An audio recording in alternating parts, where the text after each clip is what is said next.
Welcome back दोस्तों। आज मैं आपके सामने रिसेंटली तमिल लैंग्वेज में रिलीज हुई एक बहुत ही फील गुड और इमोशनल मूवी को लेकर आया हूँ, जिसका नाम है डाडा।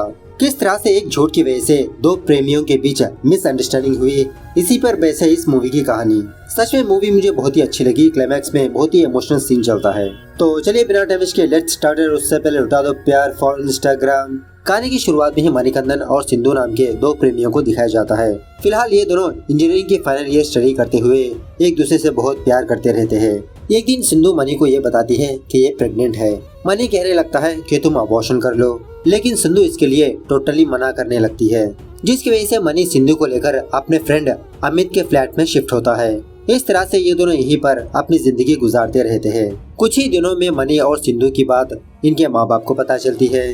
सिंधु के माँ बाप और उसके रिलेटिव्स पुलिस स्टेशन जाकर कंप्लेन करने लगते हैं कि मणि नाम का एक लड़का हमारी बेटी को बहला फुसलाकर फ्लैट ले गया, फटाफट से उस पर एक्शन लीजिए सर। तभी सिंधु कहने लगती है कि मणि ने मुझे धोखा नहीं दिया, हम दोनों एक दूसरे से बहुत प्यार करते हैं और मैं अपनी मर्जी से ही मणि के साथ फ्लैट गई और अब मैं प्रेग्नेंट हूँ। यह सुनने के बाद इन दोनों के माँ बाप को बहुत बड़ा झटका लगता है। पुलिस स्टेशन के पास ही इन दोनों को इनके हाल पर छोड़कर अपने अपने घर चले जाते हैं।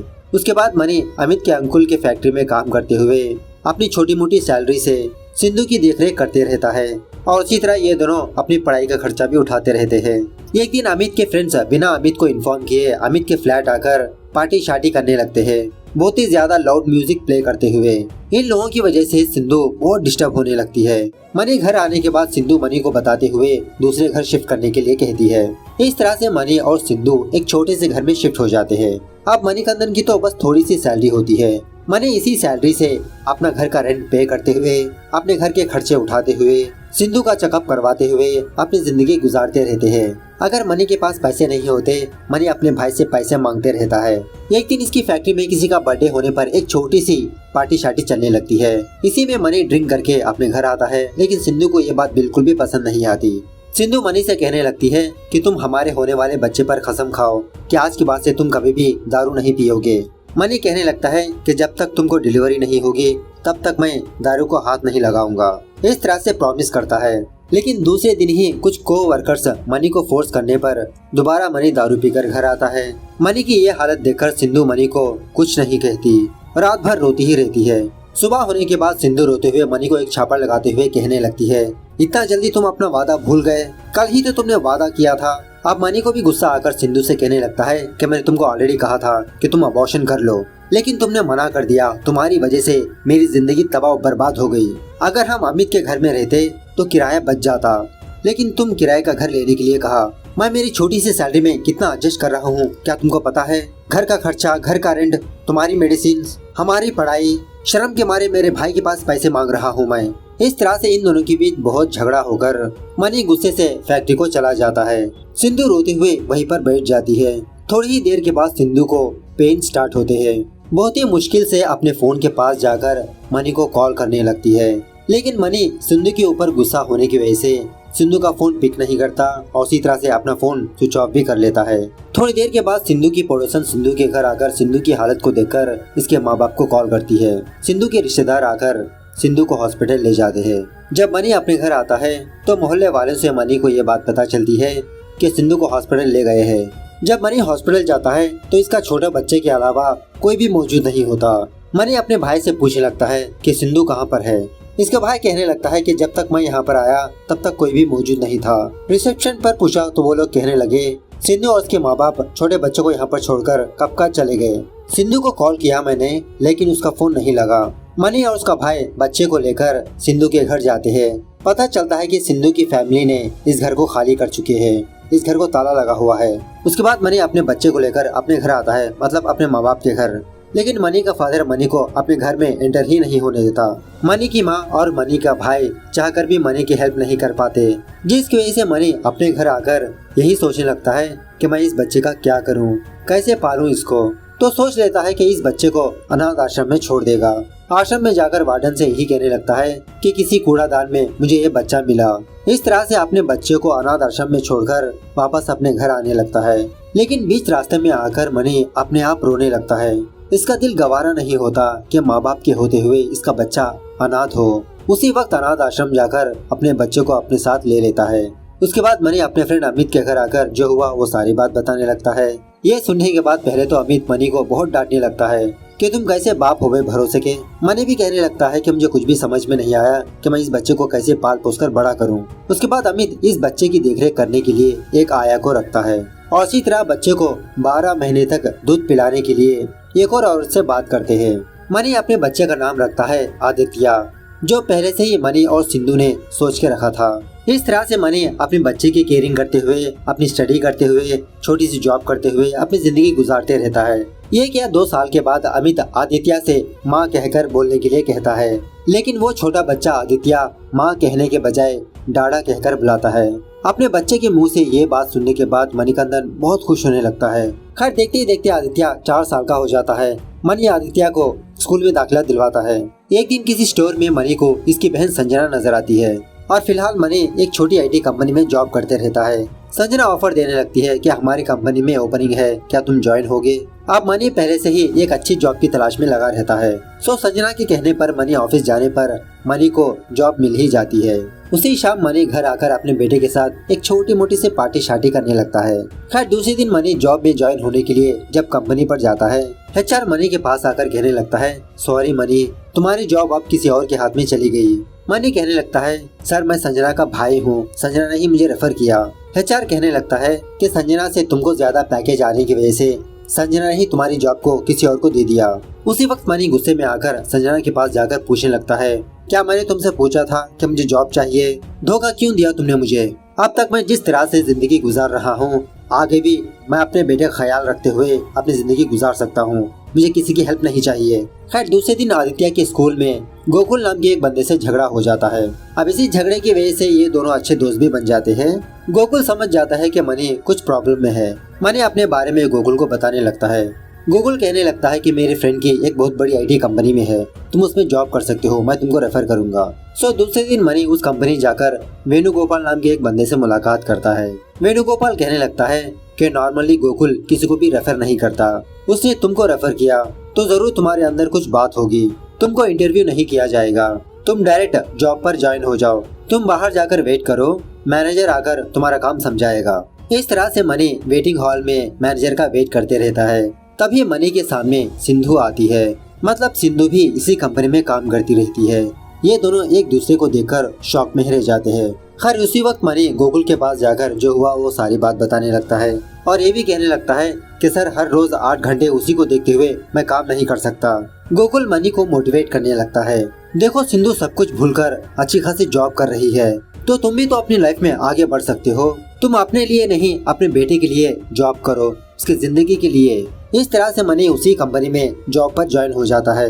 अब गोकुल रेफर करने की वजह से मनी को अच्छी सी पोजीशन मिलती है। कुछ ही समय में मनी अपनी टीम मेंबर्स के साथ घुल मिल जाता है।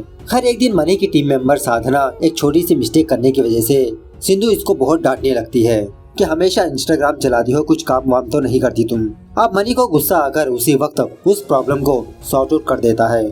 मनी का हेल्पिंग नेचर देखकर साधना मनी को लाइक करने लगती है। एक दिन साधना मनी को डिनर पर बुलाकर अपने दिल की बात कहने के लिए घबराती रहती है। साधना की घबराहट मनी पहचान लेता है कि शायद साधना मनी को आई लव यू कहने वाली है। साधना से कहने लगता है कि जब तक तुम अपनी बात को याद करो मैं वॉशरूम जाकर आता हूँ, ये लो मेरा वैलेट, अगर वेटर आया तो बिल पे कर दो। जब साधना बिल पे करने के लिए मनी का वैलेट ओपन करती है तो उसमें मनी और सिंधु की फोटो होती है, मतलब मनी अभी तक सिंधु को नहीं भूला। इन दोनों की फोटो देखकर साधना समझ जाती है कि शायद इन दोनों की पहले मैरिज होकर इन दोनों का डिवोर्स हो चुका है।